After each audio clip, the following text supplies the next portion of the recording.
So how do I get over the fact that my first box of Allen and Ginter was horrible? Well, I opened a second box and I checked my mail. I got a really sweet hit. I got 3 new autographs in the mail. We'll get into those right after the bump.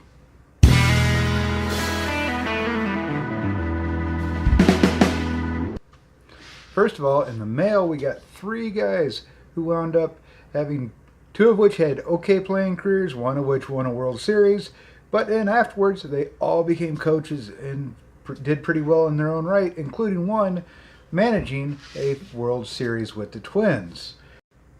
First off, we got Cloyd Boyer. Cloyd was a pitcher for the St. Louis Cardinals and the Kansas City Athletics, and he played between 1949 and 1955, missing 1953 and 54 in the majors.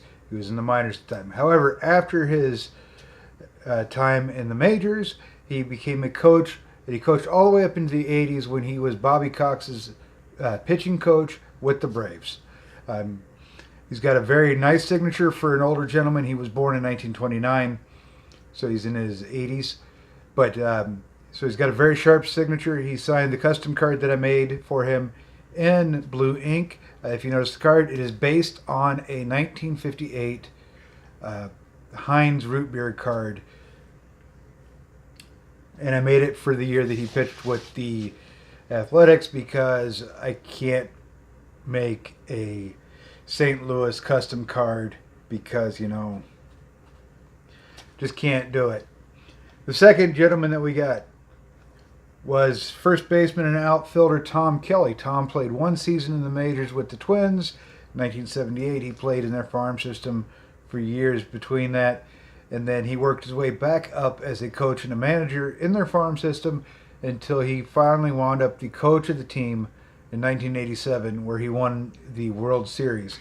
They were not in a very strong division that year, and they only had a winning percentage of .525 to win the division, but they still handled the Tigers really well in the American League Championship Series, and then they took the Cardinals to 7 games and won Game 7 at home in the Twin Cities. I never can remember which side of the river the stadium's on. Finally was pitcher Grant Jackson. He pitched in 3 different World Series.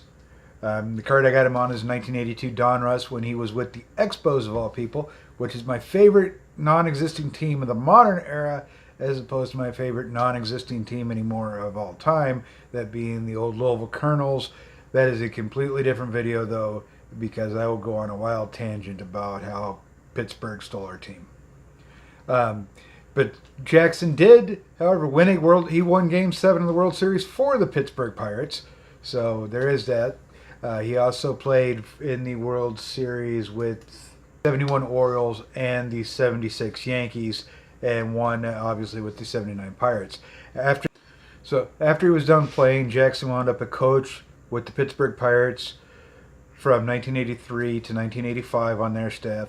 Played 1 year of Senior League Baseball in 1989, and then he wound up back on the Cincinnati Reds staff in between 1994 and 95. He had a very journeyman career.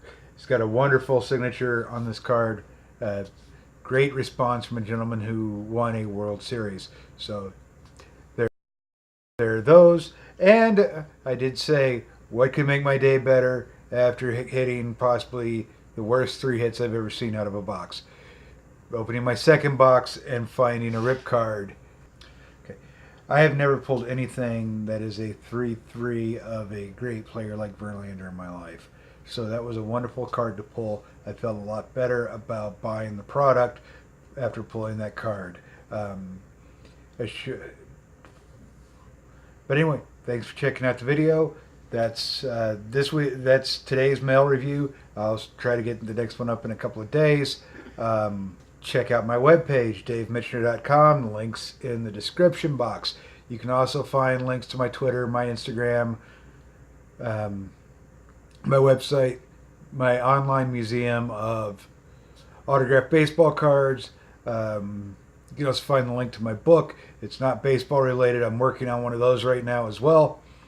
But anyway, so that's all going on. Check it out. like, share, subscribe, and I'll see you guys in a couple of days.